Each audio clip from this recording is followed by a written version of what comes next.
ERi-TV news broadcast crew and I, Delit Sahaya, are now ready for your daily news briefing at 10:30 local time. But first, let us catch up with the major headlines.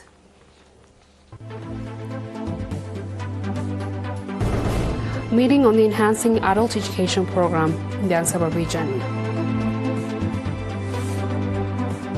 Advazhan's Health Center providing commendable healthcare services. African state places defense on maximum alert over the airspace threat. And Seoul raises military budget to 7.5% of self-reliant defense against North Korea. Proceeding with our reports.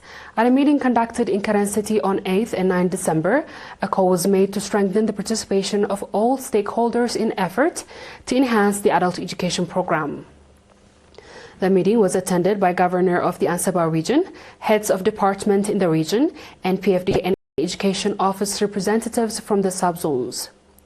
At the meeting, a 5-year report on progress of adult education in the Ansaba region was presented, and participants conducted extensive discussion on the report. Mr. Kiflay Anda Mikael, head of the Education Office in the region, noting that the adult education program has been given due attention since the armed struggle for independence, and said that the meeting will contribute significantly to review the achievements registered and challenges encountered, as well as the designing future programs. In the Ansaba region, there are 176 adult education centers actively engaged in efforts to eradicate illiteracy, and number of students attending the program is growing from time to time. Mr. Tikabo Aymut, head of the curriculum at the Department of Adult Education and Media at the Ministry of Education, said that the main objective of the meeting was to identify priorities, clarify implementation process and achievements registered, design the future 5-year program, and create common understanding.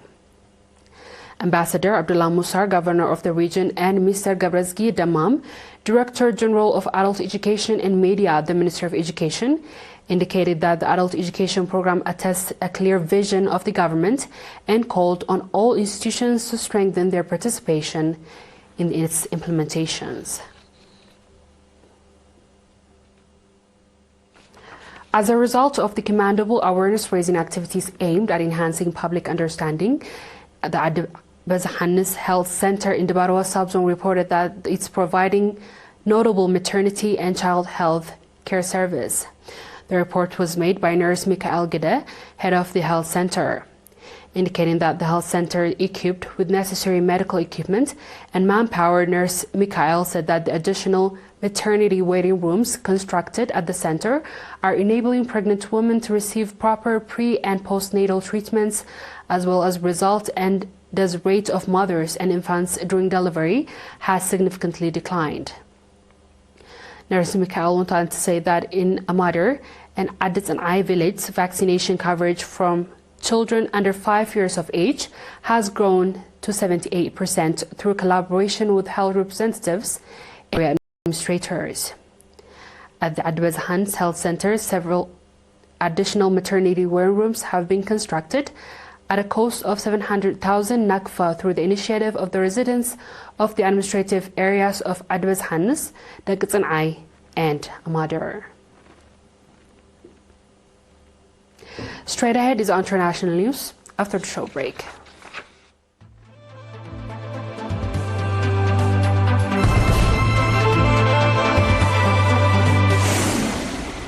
Welcome back. Burkina Faso has accused Niger Air Force unauthorized entry and breach of its sovereignty. The Alliance of the Sahel State has placed its defense on a maximum alert after Burkina Faso military government grounded the Nigerian Air Force plane for allegedly violating the country's airspace. The move comes a day after the Niger army carried out operation to help foil a coup in neighboring Benin. The authorities said on Monday that C-130 aircraft carrying 11 military personnel was forced to land following a flight emergency situation in Babo de Lauso, located in southwestern Burkina Faso, roughly 910 kilometers of Cotonou, Benin economic capital. The AAS has condemned the unfriendly act by Nigeria and discarded the international law in violation of the sovereignty of the members of the state. The group said it has taken measures to guarantee the security of the airspace, including placing its air defense system on maximum alert and authorized to neutralize any aircraft that violates the Confederal water airspace.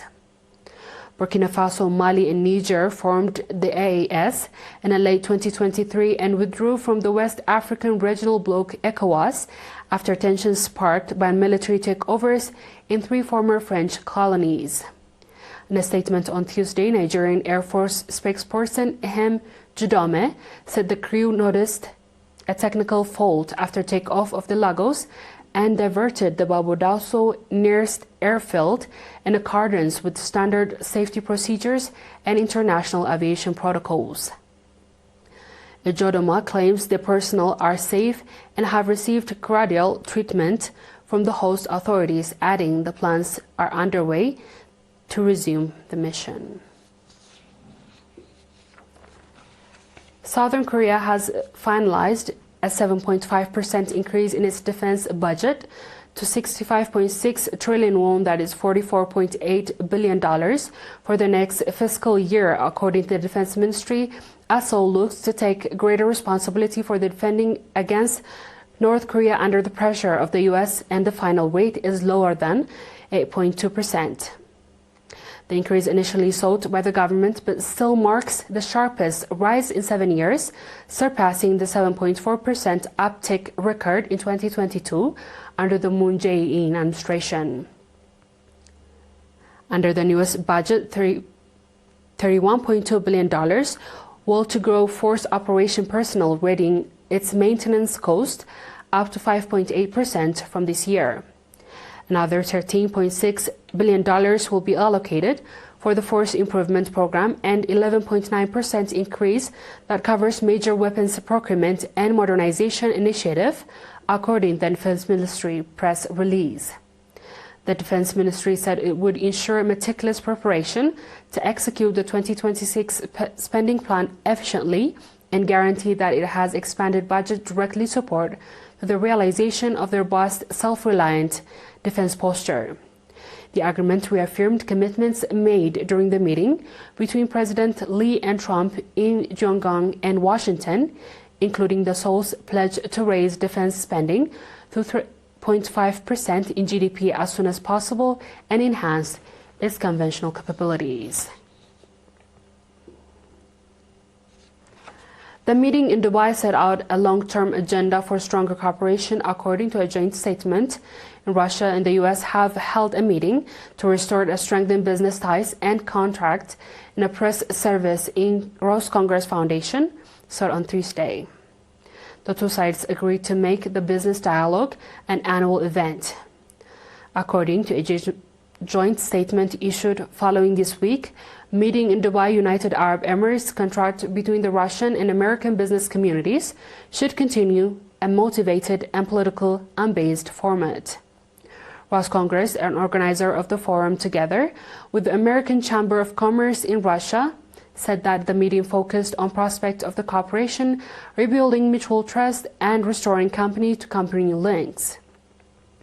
The participants said that the dialogue will improve conditions for business in both countries, reduce risk, and strengthen confidence. Many international business pulled out of Russia due to the unprecedented Western sanctions imposed after the escalation of the Ukraine conflict in 2022. Others left to avoid the risk of the secondary sanction or border international pressure. The U.S. and the Russian delegation discussed opportunities across a range of sectors, including investment, industry, technology, infrastructure, project, according to the statement. On a last report, China's Commerce Ministry said on Thursday negotiation with the European Union over the minimum price plan for China-made electric vehicles and started to reduce would continue to next week, while urging the bloc not to talk independently with producers.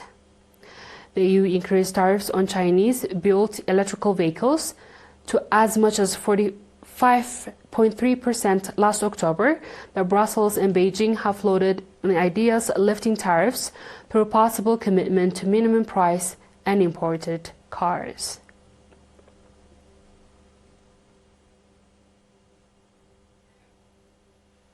Dear viewers, we've come to the end of tonight's news. Let's have a quick recap of the headlines. Meeting to enhance adult education program in the Ansaba region. At the Bezahan's Health Center providing commendable healthcare service. African state placed defense on maximum alert over the airspace threat. And Seoul rises military budget to 7.5% for self-reliant defense against North Korea. And that wraps up our stories for tonight. Thanks for watching and have a good night.